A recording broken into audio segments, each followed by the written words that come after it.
everybody, how's it going? It is Friday. I've got one simple question for you out there. Do you know where your bass player is? Anyway, it is time once again for SMG viewers' comments. I'm shooting this on Thursday, March the 2nd, and I gotta say, I'm a little bit jet lagged, but I'm trying to get back into the swing of things. I just got back from a 5-week trip, including 70,000 tons of metal, 42 Gear Island, a little stay in Manila, Philippines, and then for about 9 days in Japan, and capped that all off with seeing Megadeth at Budokan, and got to hang out with them backstage and all that. Gonna have a little bit more on that a bit later, but first, let's get started with the morons. I mean, the questions. Anyway, here we go. Serious question. Why don't you care about guitar players having the sound they want? Serious answer. Guitar players undoubtedly want a great sound on their record. I don't think anybody's going to argue with that. Hold on. This is the internet. Of course some jackhole's going to want to argue about it. All right. Let's just assume for argument's sake that the guitar player actually does want a good sound on his record. Great. It's my job to help him get that great sound. So why not just let him set up and go? Because obviously guitar players know exactly what they need. Well, here's the truth. Guitar players love to work against their own goals. Look, I get it. The setup you used last week at your sister's birthday party sounded fucking amazing and scared the living shit out of all her little friends. And she's never going to speak to you ever again. Great. And that's the sound you want to come across on your project. Problem one. There's also bass, drums, and vocals to fit on the record as well. We've got 2 channels of audio to work with. Left and right. Yeah, that's my left and right bass players. Try and pay attention here. Anyway, somehow we have to shoehorn all of that audio into the master bus, and that means we have to make choices about what instrument occupies what part of the frequency spectrum. And what makes guitars sound super heavy in the mix? That's right, the bass guitar. And this is why I chew out bass players so much, because they underestimate the importance of the instrument in the context of the band. And so do guitar players, for that matter. Of course, they also tend to underestimate the importance of the sun and gravity next to their own awesomeness, but that's beside the point. Without a deep, clean, and most importantly, well-played bass guitar, your whole mix will suffer and sound weak. Problem 2. Guitar players simply don't know what's going to affect their tone the most. You ask any guitar player and they'll probably say pickups. The only problem is that after extensive tests on the show, which are easily accessible to all, the differences in tone a pickup makes to a high-gain guitar signal recorded in a mix is at best minimal. By way of comparison, if you ask a guitar player what speakers are in his cabinet, chances are you're just gonna get a blank stare. Duh. Or better yet, you'll get what I got, and I'm not making this up. This is an actual quote. I had a guitar player say to me, "Well, what difference does that make?" And he actually said this to the rest of his band. "Can you believe he asked me what speakers are in my cabinet? Like that makes any kind of difference?" Well, let me speak clearly here so even all the guitar players who already know everything can understand something. The reason I asked is because the speaker is literally the most important part of your signal chain, you stupid fuck! It's the thing that turns the electric into the acoustic. It's the thing that makes the fucking sound! Do you understand? Am I getting through to you? Put down the bong and fucking pay attention! So why is this so important? Think of each type of speaker as a super complex EQ. Everything you put through that speaker is going to be filtered by that EQ. Every amp, every pedal, pickup, knob, adjustment, everything. It's inescapable. And no, you don't have an EQ complex enough to counteract it, so shut the fuck up and try to learn something. Yes, I mean you arrogant little shit, typing away trying to tell me how you got this amazing EQ that's going to know. Oh, why even fucking bother? You obviously know everything already. Look, any engineer who records guitars is instantly going to know the sound of a vintage 30 compared to a greenback, to a neo greenback, to a T75, and what kind of sounds they're going to produce, and hopefully know how to get the best out of each. Meanwhile, the guitar player is still going on ad nauseum about his brand new bare knuckle pickups. Now, problem 3, despite the wall of glorious tube amps I've got back here, not to mention the Tonex and Quad Cortex units that I have available to clients, guitar players will still insist on using whatever piece of shit they brought with them because their pride is preventing them from trying anything new. And new things are scary. Different pickups sound different in the flesh. Of course they sound different in the flesh. This is because most guitar players are just playing too fucking lazy to bother making a simple A/B recording to verify if there are any significant shifts from pickup to pickup. Guitars will sound different in the room acoustically, and that mixes in with what you're hearing from your amp, hence the massive difference in tone. Like this.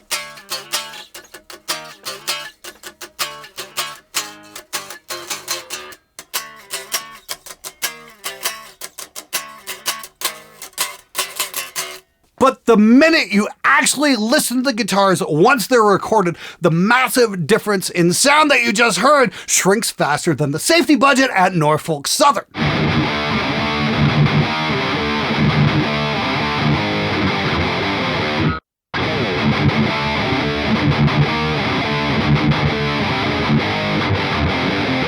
But I understand, musicians hate verifying anything, and guitar players are no exception. After all, why waste time even doing the simplest of tests when you can just parrot what you've read online? Because all of those experts out there actually made some tests, right? Guys, tests anywhere? I think the Tone Wood guys and church players are the same people for obvious reasons. You mean in the sense that their entire belief system collapses under even the most basic scientific observation? Schecters are ugly. Could it be that it's supposed to do the job and not win a beauty pageant? Also, ugly? In metal? Never. Not once, lol. Dude, you are absolutely right. Metal is the last place ugly dudes can have a career in entertainment. MTV was not kind to rock bands like Steely Dan, who were huge in the 70s until music video cable. But metal? Like, have you even seen Sacred Reich? Hell, unless you're playing 80s glam rock, being ugly is just part of the job description. As a very wise man named Strongbad once said, the gift of death metal does not smile upon the good looking. Fortunately, that also seems to have carried over to YouTube metal production as well.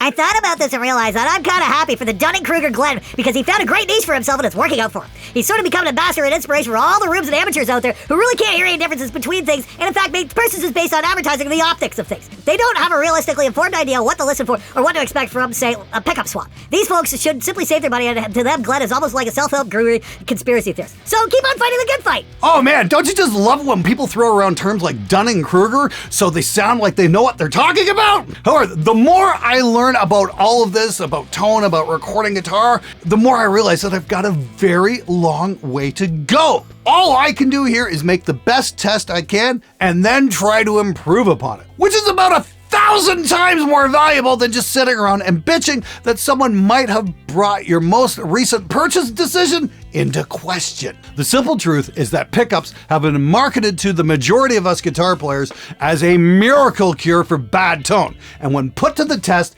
this simply does not happen. Does that make me an amateur because I'm not hearing what I'm supposed to be listening for?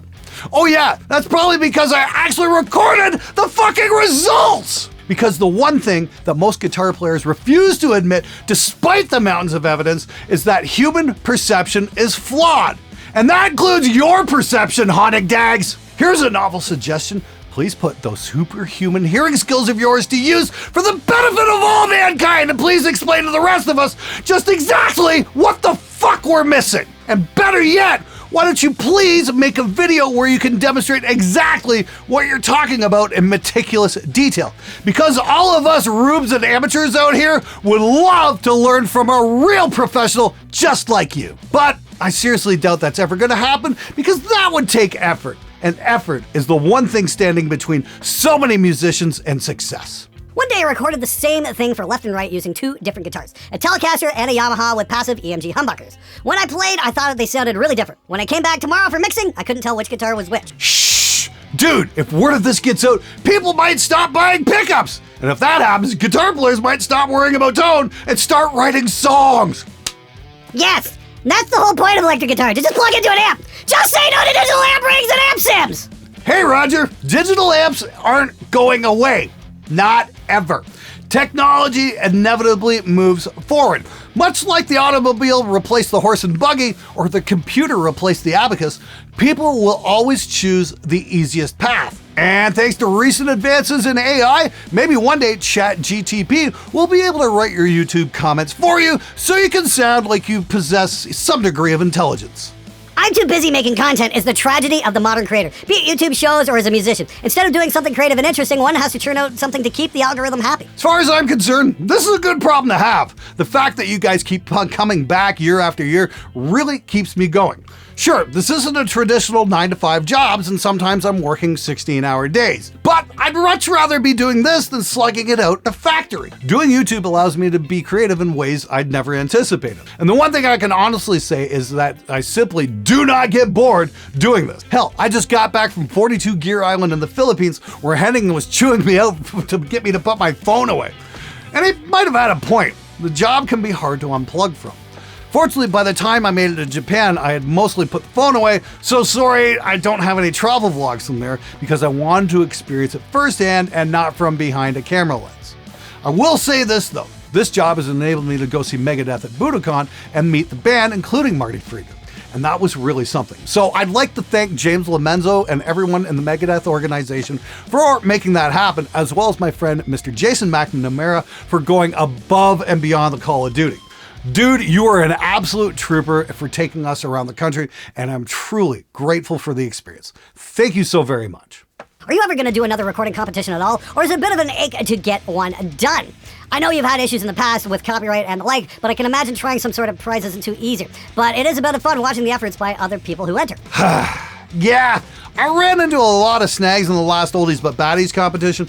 Most notably, a fucking pandemic happened in the middle of it. Years ago, we could do a cover song contest and not have to worry about too many copyright issues, but these days, everything gets claimed. So I literally make zero money off of all those reaction videos. I've got a few ideas in mind for a new contest, and the one thing I'll tell you for sure is that any reaction videos I make will be done on live streams, mainly so I'm not spending hours and hours editing and titling, and if they get claimed, well, so fucking what? I may want to do something later this year, and I'll talk to some potential sponsors at NAMM and see what I can come up with.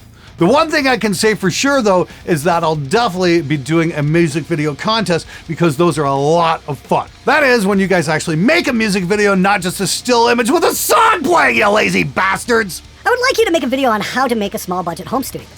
Dude, please check out the $1,500 recording studio challenge. For all of you bass players out there, that's what we made a studio out of, just $1,500, and somehow made it work. As I recall, the weak point was the Mackie monitors we used, and come to think of it, this was shot in the pre-Kali days, so maybe this is something I should revisit. There have also been many advances in recent years with interfaces, software, and monitors, so I'm willing to bet that $1,500 might go a whole lot further. But then again, with inflation, maybe we should budget for $2,000. Let me know what you guys think. If that's a video you'd like to see on the show, leave a comment below. If I get enough, I'll be more than happy to do that video one more time, but using modern gear. Okay, Glenn, serious thought on speakers and tone. Serious. Does temperature change the characteristics of tone? You're in a cold region. Sweden is probably even colder. The colder air, the thinner the air. Could that lead to more brutal crunch and warmer air bring more girth and bottom? Would it matter? Okay, much like tone wood, there's very little science to go on here, at least in the way of a practical demonstration. I did a quick Google search and apparently sound travels faster in humid air and slower in drier air. So my guess is that it might have an impact on tone. How much of an impact? Fucked if I know. But I think this is worth investigating because my studio is dry as fuck in the winter, like at about 33% humidity, and it's very humid in the summer. And I can swear I get a tone difference depending on the season. But unlike most guitar players, I acknowledge that this is all completely unverified and needs to be investigated. I will not make a conclusion based on what I perceive, but rather on what I can measure. So it's something I really do want to investigate. Consider this one on the list. Glenn! We haven't seen a good burp and fuck clip at the end in ages. What the fuck? Over. Damn it, you're right. Here we go. Fuck. Hey. All right, cool. Fuck! Fucking hell, what the hell is that? Fuck. All right, everybody, that's it for this episode. Thanks so much for watching, subscribing, all that good stuff. I even love hearing from the know-it-alls because, hey, I gotta get my joke material from somewhere. Anyway, once again, please check out the Northern Mauler from Rev. This thing is fucking amazing. If you haven't checked it out already, please do. It's definitely worth getting yourself one of these. This adds the kind of grind to your sound that you really want to get if you're doing metal. Anyway, we've got all kinds of cool stuff coming up over the next couple weeks. We're going to be looking at some videos I shot on the islands in the Philippines, as well as a trip to the Yamaha Museum in Japan. That's going to be pretty cool. That is the one video I did shoot while I was there. Lots of fun indeed. And yeah, I've got a bunch of guitar reviews coming up, some amp reviews, and of course, many more shootouts as well. I've got a huge list of videos I gotta do. Anyway, if you've got a comment or a question about recording at home, please, I love hearing from you guys. Feel free to leave one below because I try to read every single one of these. And if it's cool, I'll either do a tutorial based on a question or try and answer it here on viewers' comments if I feel it can help out the larger audience. Anyway, hope to see you guys on Monday Mixed Reviews. That should be resuming this week. And of course, I'll see you guys Tuesday morning as well. Until then, have a great fucking weekend.